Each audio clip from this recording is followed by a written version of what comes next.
Hello everyone, welcome back here to the channel Tapa Azul and Super Acadêmico, and today I'm going to do a little review from the movie The Marvels that we watched last week, and I thought it would be nice to talk about some details of the movie that called my attention. It's a positive review, okay? And before I begin, don't forget to subscribe to both channels, give the like, comment, share, and if you can support the channel too. That's with the APOIE link that's right there now in the spot. Então, vamos ajudar o Super Acadêmico aqui no Apoia-se. É só você clicar aí na primeira link da descrição que você chega lá no Apoia-se e pode apoiar o canal a partir de R$1. Agora você pode ajudar com um pouquinho mais com essa nova premiação aqui com meu novo livro SEXLEBRIDADES. Se você apoiar a partir de R$40, apenas R$40, você ganha como recompensa um exemplar aqui do livro SEXLEBRIDADES, os relatos secretos do Abel Marques e suas experiências com garotos de programas, disponível no Clube de Autores. Você pode também pedir ele pelo Clube de Autores, que é o segundo link na descrição do vídeo. Mas apoiando o canal no Apoia-se, você vai ter direito a ele de graça, né? Apenas apoiando o canal, e aí você tem direito a um exemplar. Então vá lá, clica no link e apoia o canal. Agora vamos ao conteúdo do vídeo. Well, that was the spot from Apoia-se. I hope you can take a look.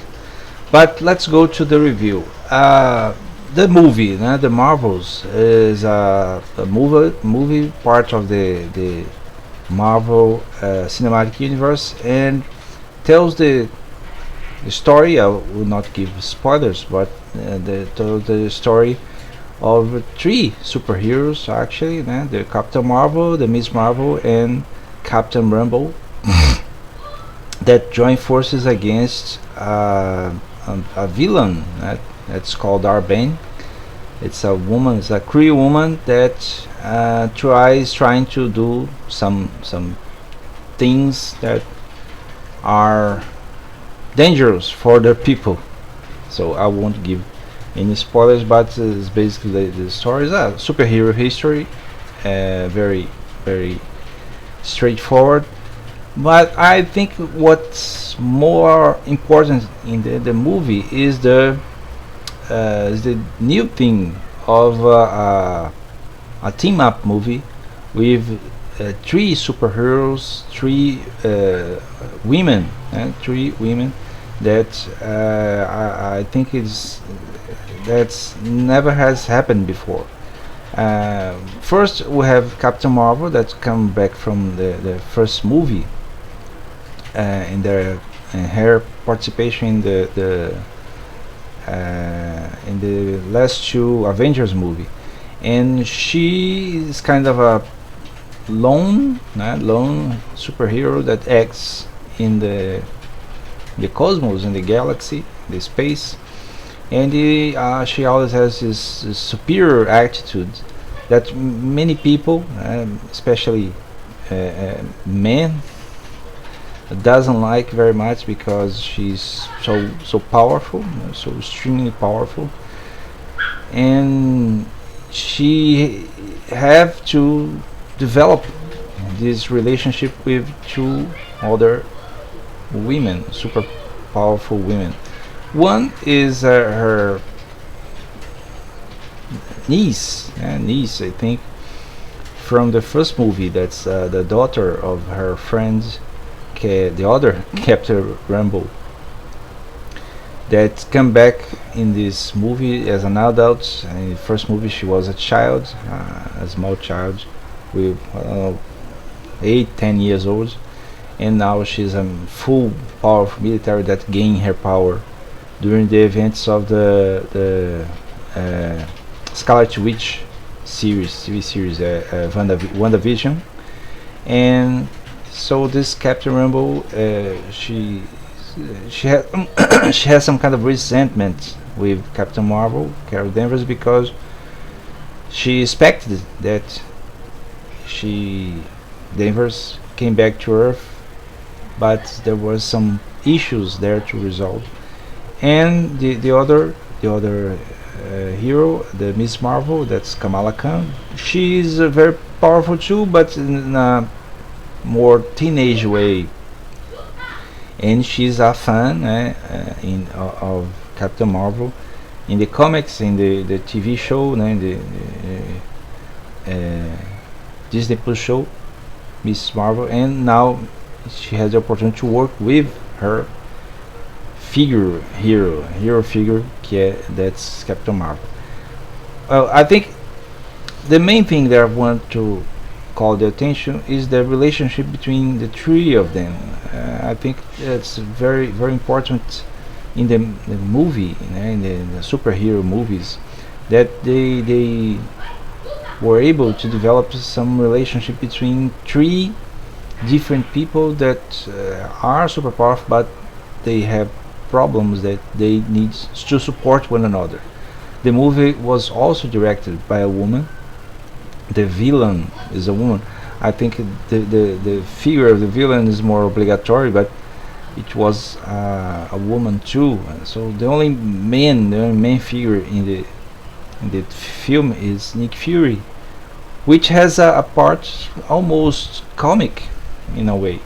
It's very, very secondary, but it's central to the way the three characters join together. But it was presented in a comic way. I think it probably was very fun for the actor to play that.